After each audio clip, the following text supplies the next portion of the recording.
হযরত ইমাম হুসাইন পাক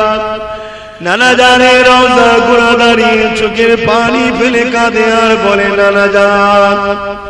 যে হুসাইনকে আপনি কাঁধে করে নিয়ে মদিনার বাজারে ঘুরেছেন, যে হুসাইনকে পিঠে চাপিয়ে মদিনার ওপর নববী শরীফে হামাগুড়ি দিয়ে খুলিয়েছেন, যে হুসাইন আপনার নামাজ অবস্থাতে পিঠের ওপরে বসে যেত, হুসাইন পড়ে যাবার জন্য সিজদা থেকে মাথাটা আপনি তুলতেন না, আজকে দিনে সেই হুসাইনকে এমন করে শহীদ করে দিবার জন্য আপনারই একদম উম্মতেরা উঠে পড়ে লেগেছে। নানা জান, আমাকে মদিনা শরীফ ছেড়ে দিয়ে